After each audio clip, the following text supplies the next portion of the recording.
Fala Truckers! Sejam muito bem-vindos a mais um episódio do Conexão Quero Truck. Esse que é um podcast feito para você que tem diesel na veia, para você transportador, dono de concessionária, motorista, que está em casa, está na estrada, enfim, é para você que vive esse mundo infinito de possibilidades da logística brasileira, né? O transporte. Bom, você já sabe, mas eu sempre gosto de lembrar, é possível assistir o nosso podcast por todos os canais de streaming disponíveis, YouTube, Deezer, Spotify, SoundCloud. Você também encontra a Quero Truck disponível nas redes sociais para saber de notícias, para estar por dentro das últimas informações, enfim, estamos no Instagram, estamos no Facebook, no Twitter, no LinkedIn, no TikTok, ou seja, a gente está mais perto de você do que você imagina, é só esticar o dedinho, clicar e a gente está por ali, tá bom? A gente hoje traz um assunto muito interessante. Nós vamos falar sobre um tema bastante, não só interessante, como útil também para você que está na estrada ou para você que trabalha com transporte, trabalha com, enfim, com todo tipo de negócios, né? Porque a legislação, ela é um fato que está diretamente conectado a todos os negócios hoje no Brasil. E muitas vezes penalizando aí o empreendedor, penalizando o transportador, penalizando de uma forma geral aquele que empreende também. Então hoje o tema é legislação e as suas penalidades aí no transporte rodoviário. A gente vai falar um pouquinho sobre isso. A gente trouxe um convidado super especial também que vai comentar, vai trazer para nós aqui bastante informação técnica, bastante conhecimento, bastante experiência, bastante know-how nesse segmento jurídico, né? No segmento da lei, explicar pra gente um pouquinho sobre isso. E falando aí uma linguagem bem legal que a gente compreenda, acho que é muito importante. Bom, vou fazer uma breve apresentação dele aqui, antes de mostrar para vocês ele. Ele é advogado, tá? Formado em Direito aí pelo Centro Universitário Newton Paiva, é pós-graduado em Direito Penal e Criminologia pela PUC do Rio Grande do Sul. Já atuou também como delegado de prerrogativas na OAB, já ocupou o cargo de vice-presidente da Comissão de Estudos e Ciências Penais na Comissão de Estudos e Execução Penal, a ANACRIM. E ele é o Natan Nunes, nosso convidado. Seja muito bem-vindo, Natan. Obrigado. Muito obrigado pelo seu tempo aqui com a gente também, dividir um pouco do seu conhecimento, tá bom? Eu que agradeço o convite e espero poder contribuir um pouco com o seu público-alvo, né, que eu falo que a gente sempre precisa estar conectados em todos os assuntos. E o assunto jurídico, né, trazendo aqui, né, nesse momento o aspecto legislativo, eu creio que é muito importante para que todo o pessoal, né, que está nos ouvindo consiga absorver um pouquinho e ter alguma ideia, né, do que pode, do que não pode, até onde a gente pode ir, até onde a gente não pode. Isso é muito importante para que a gente possa crescer com segurança jurídica. Isso é bastante legal e muito importante tanto para o caminhoneiro, como para o empreendedor, como para o transportador em si. Muito bom, muito bom. Natan, mas antes da gente começar, a gente tem de praxe aqui no nosso podcast, a gente sempre indica ou faz uma citação de algum livro porque o nosso público é um público que gosta de informação, sempre busca informação, está sempre capinando novas informações ali para se municiar de conhecimento e de preparo para qualquer situação. E hoje a gente traz aqui uma indicação que também foi muito embasada e muito inspirada no tema de hoje, que é um livro chamado Crimes do Código de Trânsito, já está na 3ª edição, o autor é o Fernando Nogueira. Esse livro, tá, gente, para quem está criando o hábito de leitura, ele não é um livro, obviamente, ficcional, é um livro técnico, mas que pode ajudar muito você no seu negócio e também até na vida pessoal, porque dizem que de médico, mecânico e advogado, todo mundo tem que saber um pouquinho, né? Porque o mundo hoje em dia tá complicado. Então, assim, esse livro é muito legal porque o autor, ele destaca as mudanças provocadas pelas leis, né? Pela lei seca, principalmente, com foco na desvinculação da embriaguez com a quantidade de álcool no sangue. Ele adota uma perspectiva muito inovadora, inclusive ao abordar o direito à não autoincriminação, explorando as implicações administrativas para recusas de testes e as implicações disso também, porque tem gente que acha que é só recusar, então não é bem assim, mas tem alguns pontos mais técnicos. Então tá aí uma informação importante para todo mundo que trabalha no trecho, para todo mundo que vive do transporte, extremamente importante para todo mundo que conduz e que tá ao volante em algum momento. Então fica ligado nessa dica. Com certeza. E agora é a gente. Vamos lá, a primeira pergunta que eu quero te fazer, Natan, é como que o direito, antes da gente falar sobre o direito especificamente, como que o direito aparece na vida do Natan? Porque delegado, vice-presidente da comissão, pós-graduado, tem que gostar. Como é que isso aparece na sua vida? Bom, cara, eu acho que eu costumo falar que eu não escolhi o direito, acho que o direito me escolheu. Eu entrei, né, na faculdade e quando eu entrei com um objetivo totalmente diferente do que o objetivo que eu estou vivendo hoje. Eu entrei na faculdade para prestar concursos públicos. Essa era a minha maior intenção. Então, quando eu entrei na faculdade, eu falei, eu quero sair da faculdade, vou estudar 5 anos, mas já quero sair da faculdade rumado para algum concurso público. E durante a graduação, durante a academia, eu comecei a realmente me interessar muito pela área advocatícia, justamente, né, porque eu creio que durante essa graduação a gente vai despertando algumas aptidões. E eu despertei uma aptidão muito interessante, que é justamente o prazer em defender, o prazer em ajudar, o prazer em buscar o direito, né, e trazer esse direito para aquela pessoa que precisa. Então, durante a graduação, né, eu fui mudando esse foco, né, que inicialmente era completamente voltado para concurso, né, e comecei a voltar o meu foco justamente para a advocacia. E finalizando a graduação, eu até consegui o objetivo que eu primeiramente tinha, eu fui aprovado em um concurso público, mas naquele tempo ali entre tomar posse ou não, eu falei, eu acho que eu tenho que ir para o lado que realmente o coração bate. E foi aí que a gente, né, se enveredou na advocacia, e a partir disso, com certeza, as coisas foram acontecendo de maneira muito natural. Claro, assim como qualquer tipo de profissional, o advogado é um profissional que constantemente ele precisa estar, né, se atualizando, porque a lei ela muda. O nosso sistema legislativo é um sistema extremamente volátil. Vamos ter aí durante o ano legislativo, várias edições de leis, decretos, então sempre é preciso a gente estar se atualizando.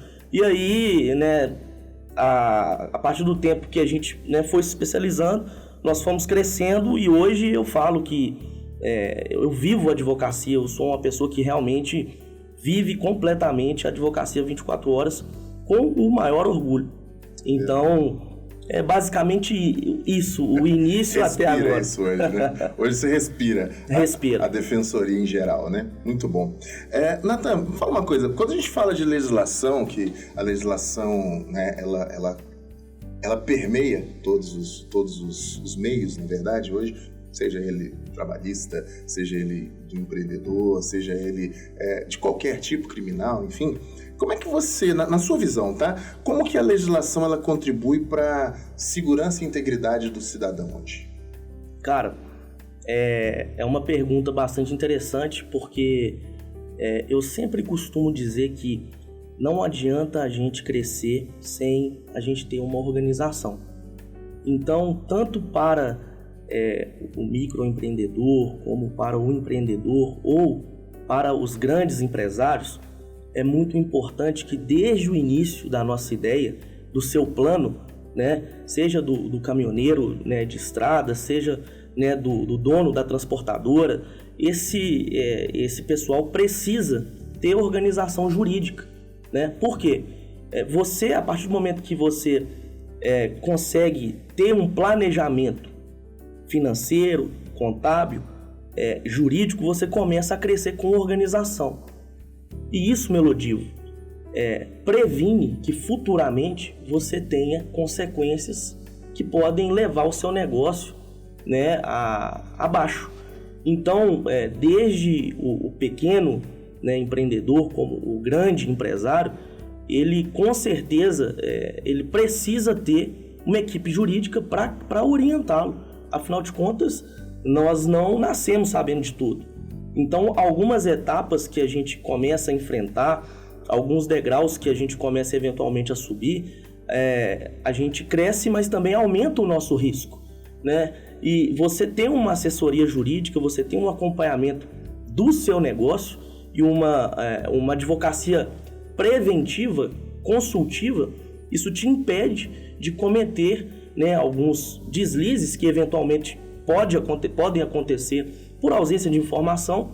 Então é muito importante que a gente tenha essa assessoria, né, legal, para que eventualmente a gente não corra riscos desnecessários. Então eu sempre falo, tem um negócio, procure um advogado que entenda o seu negócio, para que ele possa eventualmente te passar e ofertar consultoria, pareceres, para que você não tome uma consequência jurídica lá na frente e isso venha prejudicar o seu negócio. Alguma coisa desastrosa, né? Exatamente. E existe eu acho que existe um equívoco, né, não na área jurídica, mas em relação à área jurídica, e principalmente muito assim, às vezes do nosso meio mesmo, de achar que o jurídico é para empresa. Né? Que o jurídico é a empresa que tem que cuidar do jurídico, quando na verdade isso pode ser considerado um equívoco, porque o jurídico, a legislação, a defensoria, ela é para todos, não é? Acho que atinge o motorista que está lá na estrada, ele em algum momento ele precisa entender e estar bem respaldado. Posso dizer que isso é um equívoco, pensar que é só para a empresa a questão jurídica? Com certeza. Como eu disse, a lei ela está para todos, né? Então, é muito importante que, como eu falei, desde o caminhoneiro que está lá, né, na estrada, se dedicando para levar até as nossas mesas, né, o alimento, o combustível, é muito importante que desde o caminhoneiro até o dono da transportadora, que eles conheçam os seus direitos, né? E principalmente é muito importante que todos os elos dessa conexão, né, porque é um ciclo, né? Tudo que envolve o transporte, né, rodoviário é um ciclo, e você sabe disso mais que eu. Então é muito importante que todas essas pessoas que participam desse ciclo, elas conheçam os seus direitos, né, até onde ele pode ir, até onde ele não pode, porque o conhecimento, sem dúvida, ele nunca é demais. Com certeza. Pensando nisso, assim, pra gente já começar a conhecer um pouquinho mais sobre isso. Pensando no mundo do caminhão, tá? No mundo do motorista, no mundo do cara que tá lá no volante mesmo, assim. Quais são as principais penalidades que você pode enxergar que, de repente, por desconhecimento legislativo, por desconhecimento das regras mesmo, ele possa estar, de repente, sendo penalizado com alguma coisa que ele poderia evitar se ele conhecesse melhor a lei? Bom, eu creio que nesse ciclo, o caminhoneiro, né, que está lá na estrada, ele acaba sendo, vamos colocar, uma pessoa que está na linha de frente ali, né, do combate. Totalmente. Eu não sei se eu posso falar que talvez ele possa ser a parte até um pouco mais vulnerável nessa situação por estar muito exposto, né, na noite, na madrugada, enfim, né, exposto aos riscos. Então, cara, é de suma importância que esse caminhoneiro que está ali na linha de frente, que ele tenha conhecimento, né, de todas as coisas que podem eventualmente prejudicá-lo. Então é importante ele conhecer, né, a sua jornada de trabalho. É importante ele... E hoje eu acho que é a principal lei voltada para os motoristas, né? Que é a lei do motorista hoje, né, especificamente. Então é muito importante que ele conheça a sua jornada de trabalho, as regras pelo qual ele está submetido, né? Se eventualmente ele for um motorista contratado, para que ele não venha sofrer uma consequência que implique talvez em uma demissão, né? E que isso prejudique não só ele, mas como a família, o ciclo social em que ele está convivendo. Então, estando em trânsito, é extremamente importante que ele conheça principalmente as regras de trânsito, né? Os procedimentos, né, de pesagem, de balança. Eu creio que é muito importante que ele conheça as legislações da prática que envolvem o cotidiano dele. Até para que não hajam abusos também, né? Abusos no sentido de contratantes, abusos no sentido de policiais, né? Ou seja, existe uma regra, existe uma lei, mas existem limites também. E cada um tem, obviamente, o seu direito e o seu dever. Porque é isso que embasa a questão ética dentro do direito, né? Até legal, aproveitando que você está aqui, o que é a ética dentro do direito? Para ficar um pouco, assim, para clarear mais. Porque a gente às vezes ouve falar, e eu sei que algumas pessoas sabem, outras não. O objetivo do nosso podcast é passar a régua, assim, alinhar todo mundo no mesmo nível. Então, o que é a ética dentro do direito? Bom, cara, que pergunta legal essa, porque realmente é uma situação complexa, porque a balança, né, dentro do direito, a gente sempre tenta equilibrá-la em todos os pontos, né? Hoje a gente está envolvido em negócios jurídicos todo dia, toda hora, né? O pão que a gente compra na padaria de manhã, a gente acabou de efetuar um negócio jurídico. Então é importante que dentro desses negócios jurídicos que nós encontremos um equilíbrio.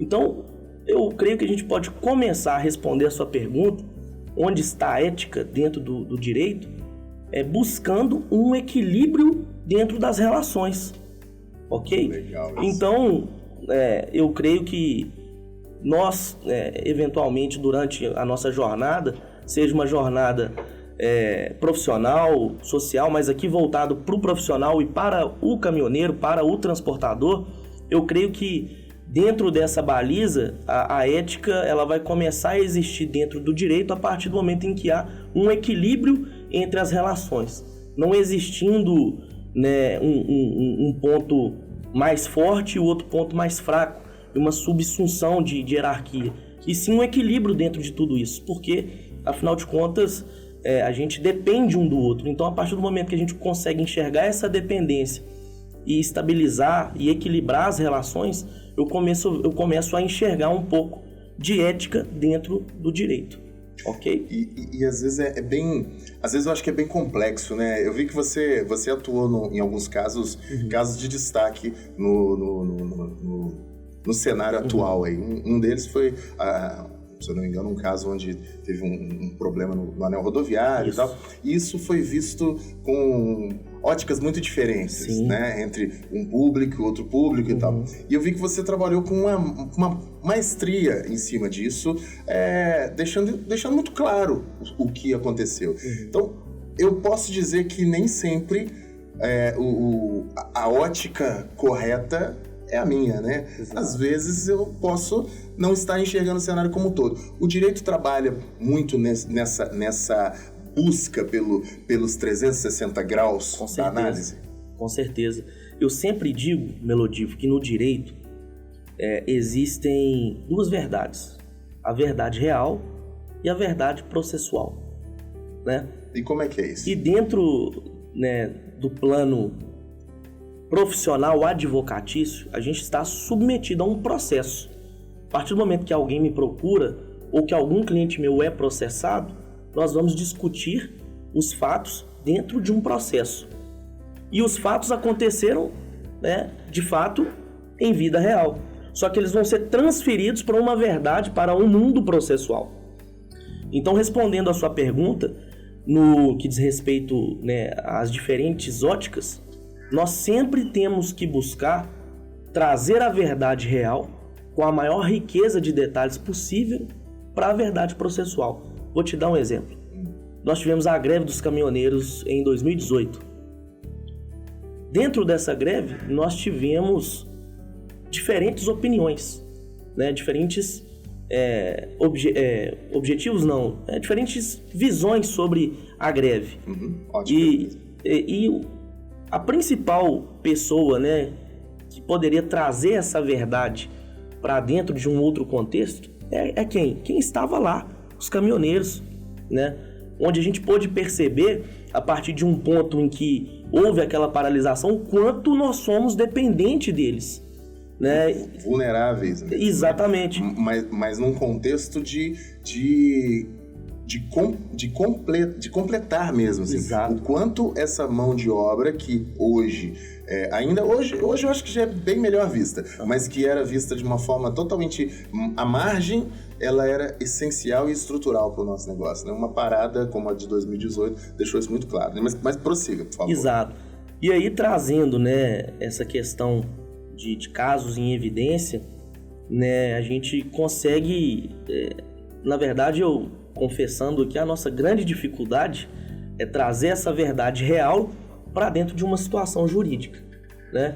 Então, o advogado, o papel dele em qualquer cenário, em qualquer tipo de atuação, seja em uma atuação trabalhista, seja em uma atuação em um âmbito civil ou até mesmo em um âmbito criminal, é trazer essa verdade real para dentro dos fatos, né, processuais e, claro, conseguir buscar o direito que aquele cliente almeja, né?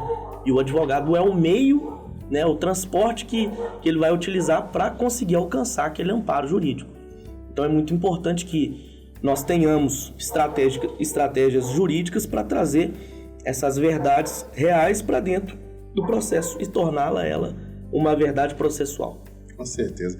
Agora, Natan, me fala uma coisa. Quando a gente fala dessas óticas, e principalmente quando a gente cita casos como o da greve de 2018, alguns pontos são inevitáveis, a gente tem que comentar.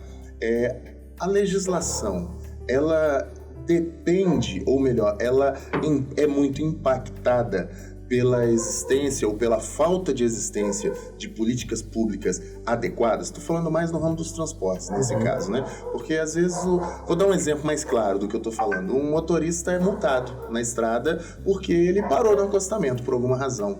Mas deu a jornada dele, a lei exige que ele pare, que ele descanse, que ele não pode tocar, mas não existem áreas de paradas adequadas para o motorista. Isso é falta de política pública estrutural para poder fornecer a condição ao cidadão para executar a lei.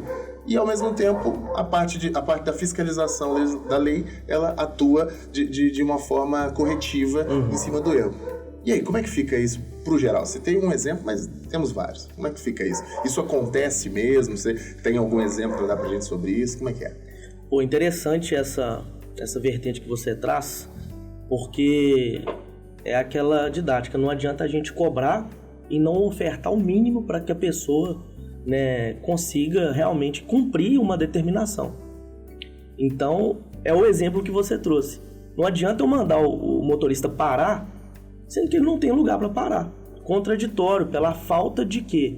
Pela falta de estruturação, né, de uma profissão. Então, como a gente disse lá no início do nosso bate-papo, eu identifico o caminhoneiro como talvez o linha de frente desse ciclo, e por estar na linha de frente, talvez a pessoa mais vulnerável, porque ele tem que cumprir algumas regras, até mesmo, né, se ele for um motorista contratado, algumas regras empresariais.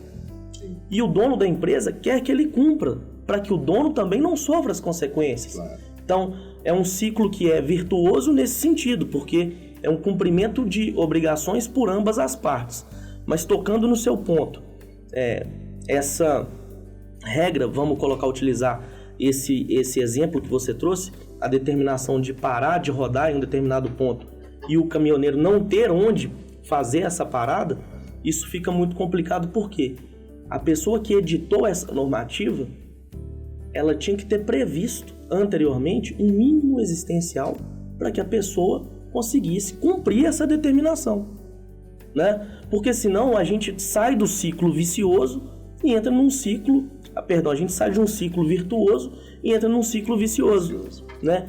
Então, beleza, eu tenho que parar. Eu estou cumprindo uma determinação, inclusive da minha empresa, enfim, legal. Mas eu não tenho onde parar. E aí, por não ter onde parar, eu acabo sendo prejudicado.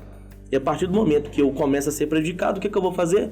Eu não vou parar mais. Você deixa de cumprir. Eu deixo de cumprir. E aí a gente sai desse ciclo vicioso e entra em uma questão totalmente prejudicial a ambas as partes dessa relação, né? Então, eu penso que mais do que editar normativas, e o nosso país é um país que a gente tem lei para tudo. Às vezes a gente fala que não, nós não temos lei, o Brasil não vai... Tem, nós temos lei para tudo. O problema é a gente conseguir implementar e cumprir essas leis de forma efetiva. Esse é o meu ponto X, acho que em relação à legislação em si, até uma questão pessoal mesmo. Eu acho que no Brasil a gente escreve, detalha muito as leis. Quando em países muito desenvolvidos que a gente copia um monte de coisa, né? A gente copia o iPhone, mas não copia a Constituição. A gente, infelizmente, o Brasil é muito isso. As constituições são muito mais enxutas e, ao mesmo tempo, abrangentes. Você não pode matar, ponto. Não interessa quem, quando, onde, de que forma e tal. Efetivamente, você não pode matar. Aqui a gente escreve, às vezes, você não pode matar assim, assim, assado. Você não pode matar esse, o homem, a mulher. Será que isso é um ponto de vista meu, tá? E uma pergunta para você.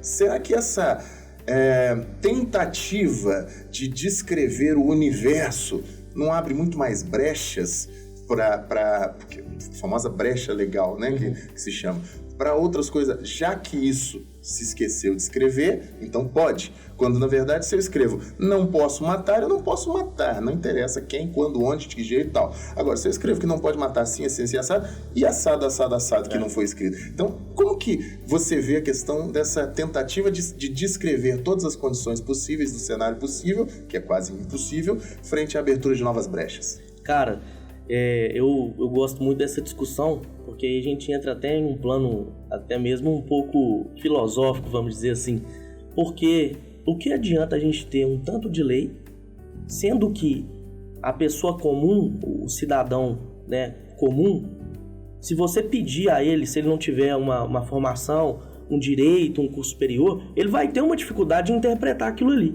Qualquer um, né? Até mesmo, eu confesso, às vezes eu, advogado, eu vou me deparar com uma norma que eu vou ter que ler 1, 2, 3, 4, 5 vezes para entender o que o legislador quer de mim, o que o Estado quer de mim.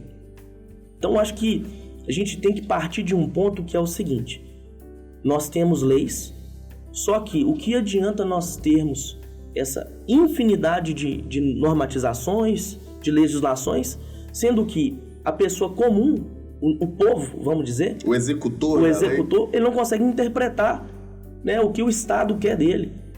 Então, para além disso, a nossa Constituição, ela não é uma Constituição objetiva, dando exemplo e comparando, por exemplo, com a Constituição norte-americana. A nossa Constituição é prolixa, ela é extensa. E justamente nessa extensão, eu vejo que realmente há uma dificuldade em a gente determinar de modo mais objetivo algumas situações, né? Então a gente cai naquilo que você disse. A gente tem N definições, né? A gente sai de um rol taxativo para um rol exemplificativo. E dentro desses exemplos, infelizmente, nós não conseguimos prever, né, todas as relações jurídicas, todas as relações sociais, e todo dia vai aparecer algo diferente que realmente não vai estar nesse rol exemplificativo. Não estava previsto. Não estava. Então, às vezes, eu acho que facilitar, a gente acaba ganhando muito mais. É o famoso menos é mais. Às vezes, o menos ele vai trazer mais resultado do que a gente prevê N situações que todo dia vão acontecer novos ciclos. Enfim, é muito complicado essa situação realmente. Ou seja, assim como outros ramos, outras áreas da política brasileira, a legislativa também poderia passar por uma reforminha, né? E ter aí o seu enxugamento também, né? Com certeza. Isso facilitaria. Acho que a síntese dessas últimas falas que a gente teve aqui é que, basicamente, se a mensagem não é aquilo que eu falo, mas aquilo que você entende, né? Transformando a legislação numa grande mensagem, a gente diria que o nosso usuário final, nosso motorista, nosso transportador, nosso empreendedor, nosso microempreendedor, deveriam conseguir entender a legislação um pouco melhor para poder cumpri-la melhor. Com certeza. E até mesmo para questioná-la melhor também, em alguns pontos que ela pode ter falhas, e para isso existe aí o defensor, o papel do advogado no meio do caminho, né? Eu sempre digo que nós somos mais do que operadores do direito, né? O juiz, o promotor, o advogado, o defensor, nós somos construtores do direito. Por quê? Nós somos o meio, né, em que a gente absorve o que o povo reclama e nós somos esse meio para levar essa reclamação até um ponto em que essa reclamação seja atendida e talvez aquela pessoa que editou essa normativa fala, poxa, realmente está acontecendo algo de errado. Nós tivemos aqui N reclamações de caminhoneiros, vamos exemplificar, sobre um determinado assunto que a gente está decidindo dessa forma, mas vamos observar isso aqui. Será mesmo que aquele caminhoneiro não tem razão? Será que é só ele que está percebendo isso? Espera aí, nós temos aqui 500 ações discutindo a mesma situação. Então, vamos pensar? Vamos tentar alterar? Eu acho que é parte disso a nossa função, que é mais do que operar, é construir o direito. E a gente constrói o direito a partir do que a gente absorve do povo, né? E eu sempre falo, Melodivo, que direito é direito, não é favor, né? Muito boa. Então, às vezes a gente acha que, nossa, será mesmo que eu tenho que reclamar sobre isso, né? O transportador, o caminhoneiro, o grande empresário para e pensa, nossa, mas eu tenho esse direito aqui, mas será que eu tenho que exercê-lo? Será que eu faço jus a ele? Claro, é seu direito. Então, não é uma obrigação, não é um favor que esse pessoal está fazendo para a gente. A gente tem que... Seu direito buscar. Exato, a gente tem que ir atrás, a gente tem que reclamar. Então, procure desde o pequeno ao grande, procure uma advocacia, na verdade uma advocacia não, procure informação, né? Procure se informar para que você, né, eventualmente não sofra nenhuma consequência, não tenha nenhum tipo de desastre, vamos colocar, que vai colocar em risco o seu negócio, a sua fonte de renda e prejudicar, né, a família, eventualmente, os seus funcionários. Então busque se informar, né, e tenha sempre essa mensagem, busque os seus direitos, né? Isso não é nenhum tipo de favor que o Estado nos faz, que a Justiça nos faz. Pelo contrário, é um retorno daquilo que a gente paga com os nossos impostos, existe todo esse preâmbulo por trás aí. E quando a gente fala de direitos, a gente está falando não é de coisas complexas também, não. Nós estamos falando, sabe aquele pneu que você cortou naquele buraco da estrada? Você tem o direito de reclamar, não tem? Exatamente. Então, é aquele detalhe do dia a dia que faz parte, mas pouquíssimas pessoas reclamam. Por quê? Porque por trás de tudo isso existe uma máquina que também dificulta o acesso ao direito hoje. Para isso, advogados como você facilitam e tentam, eu vejo a atuação, eu vejo a sua atuação e eu vejo ela muito como facilitador. Um dos motivos, inclusive, que nas pautas a gente quis convidá-lo, porque eu vejo a tua abordagem frente ao direito e frente aos seus clientes que você tem vendido, assim, uma forma muito direta, clara e rápida de tentar fazer realmente o direito prevalecer. Às vezes o cliente chega até nós achando que é um bicho de 7 cabeças aqui, fala, nossa, como eu vou fazer, como eu vou resolver? Eu sempre falo, vamos lá, vamos por partes, calma. Realmente, parece ser um bicho de 7 cabeças, mas não é. Vamos identificar aqui os problemas, vamos identificar até onde a gente pode ir, até onde a gente não pode ir. Então, às vezes o cliente se depara mentalmente com uma burocracia muito grande, né, e esquece. Já trava ali. E já trava. Fala, nossa, eu não vou nem mexer com isso. O exemplo que você deu. O motorista que está, né, em uma rodovia sob concessão e aí tem um buraco nessa rodovia que ele cai no buraco, o pneu, ou então o pneu, enfim, sai do caminhão, atinge outro e causa um dano ao terceiro. Aí ele se depara com isso e fala assim, meu Deus, o que eu vou fazer? Né? E nós temos meios para, né, buscar esse direito, para resguardar essa situação de vulnerabilidade. Então, quando a gente se depara com determinados pontos, né, e problemas, realmente, para quem está distante dessa área, a gente realmente pensa, é muito burocrático, justiça, a morosidade, não vai valer a pena. Mas vale, cara. É o seu direito. Com certeza. Natan, a gente tem aqui um momento que é o momento turbina. Momento turbinado, né? Turbina é de 0 a 100 em 10 segundos. Sim. Então, perguntinha rápida, que vier na cabeça, você responde pra gente, tá? A minha carreira significa... Minha vida. Pô, definiu. Direito pra mim é... A construção de sonhos. Uma conquista profissional que eu não esqueço. vamos colocar... Foi um caso, eu não vou conseguir ser bate e volta, mas um caso em que envolveu uma grande pessoa, né, que estava submetida à administração pública, e a gente conseguiu realmente provar a inocência dessa pessoa dentro, né, do Estado, vamos dizer. Legal. E por último, fiscalização é essencial para? Todos. Muito bom, muito bom.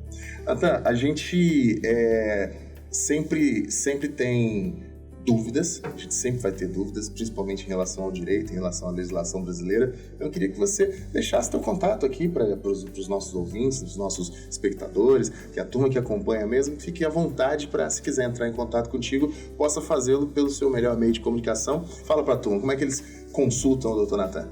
Cara, eu sou uma pessoa extremamente acessível. Uma das coisas que eu ainda não abri mão e não pretendo abrir é esse contato pessoal com o meu cliente. O meu cliente fala diretamente comigo. Então, o jeito mais fácil de você me encontrar é pelo meu telefone particular, pelo meu WhatsApp, 319-9430-0350. E a gente está muito presente hoje também no Instagram.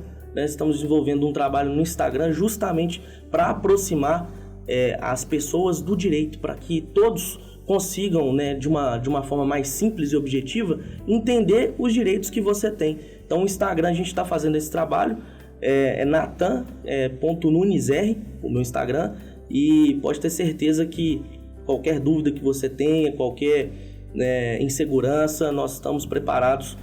O time está preparado para atendê-los e absorver e resolver o seu problema. E já tem gente lá no time especializado em direito do transporte para receber a nossa turma para ligar? Certeza. E a turma que ligar lá e falar que viu pelo Quero Truck, tem que tratar especial, hein? Com certeza, tratamento especial. Nossos parceiros da estrada aí. Com certeza. E, gente, agora eu vou chamar aquele cara que vocês já sabem, né? Tá com a gente aí nessa temporada para dar aquela opinião dele sobre essa questão do direito, sobre essa questão da legislação, sobre a questão da penalização aí. Fala comigo, Tinelão. Tinelão tá na área, fala aí.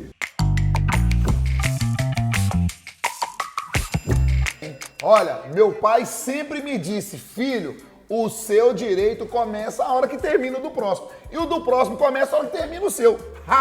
Eu vou te contar um caso que aconteceu comigo no anel rodoviário sobre esse assunto. Você acredita que eu estava com a carreta carregada, parada no anel rodoviário de Belo Horizonte, veio um carro pequeno trocando de faixa, esbarrou no meu caminhão, eu praticamente parado. E era o carro de quem? De uma advogada. Ela falou tanto em deveres e direito que eu comecei a achar que eu que estava errado. E na verdade não, ela que estava errada. Mas sabe por quê? Porque nós não temos aquele costume de ler sobre leis e direitos. Eu quase paguei ela por ter batido em mim. Dá pra acreditar? Dá não, né? Pois é, então pega a dica do Tinelão. Vamos embora ler sobre direitos e deveres. Falar nisso, eu vou até pesquisar aqui um tiquinho, tá? Tamo junto.